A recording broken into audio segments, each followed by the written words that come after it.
Sound of Freedom is shocking Hollywood in the mainstream media right now. This small budget movie that's based on a real story about child trafficking and preventing child trafficking is doing incredible things at the box office, despite the fact that it only cost $14 million to make and there was barely any real promotion for this movie. It actually beat Indiana Jones and the Dial of Destiny on 4th of July. And all through the rest of the week, it's competed with the massive budget Disney movie, and on a per theater basis, it's actually annihilating them. But apparently, the message about, hey guys, human trafficking, child trafficking is a bad thing. Apparently, that is a political message now, because some people in the woke media are having an absolute meltdown over this movie. It's incredible to imagine that people are actually going out of their way to try to bash this thing. Human trafficking film Sound of Freedom trashed by liberal outlets as QAnon adjacent. Website Jezebel claimed at last QAnon Camp Appeal gets the cinematic exploration it demands. You saw places like Jezebel with headlines like that. You see The Guardian, Sound of Freedom, the QAnon adjacent thriller seducing America. Jim Caviezel stars as a hero trying to stop child traffickers in a paranoid new movie turning into a surprise box office hit. The idea that this is just paranoid conspiracy theories.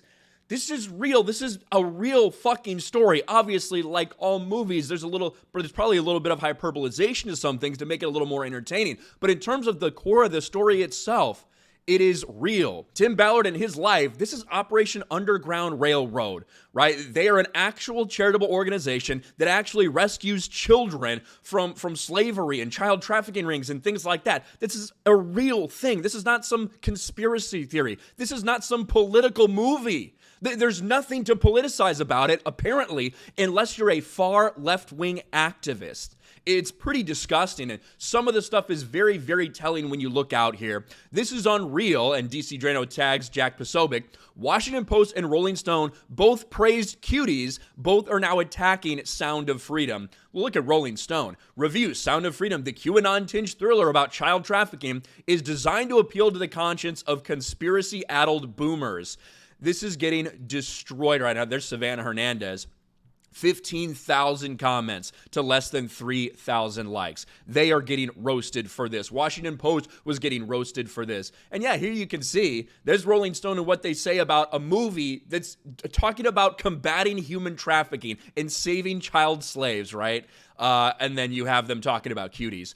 Thanks to a major marketing mistake, the award-winning French movie Cuties was accused of sexualizing young girls. It's actually a sensitive portrait of the growing pains it deserves to be seen. Weird, right? Weird how they have those two opposing opinions. Washington Post, same thing, right? They're happy to defend Cuties, but then they say Sound of Freedom, the low-budget film about child sex trafficking, almost topped the box office, but its star Jim Caviezel's linked it to the QAnon movement.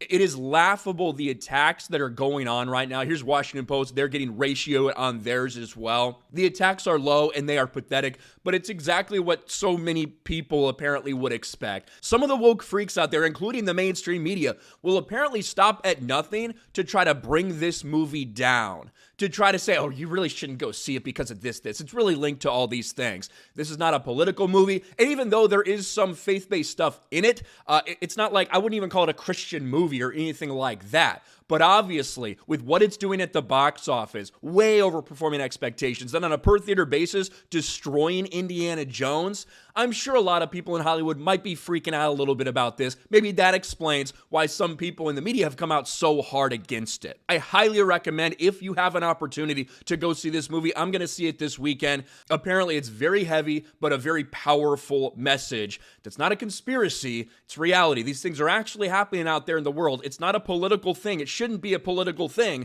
but for some reason, some people are trying to make it into that. Let me know what you think about all this in the comments section below. Smash a like button, subscribe to the channel, ring the bell for notifications, share this video out there, and I'll talk to you later.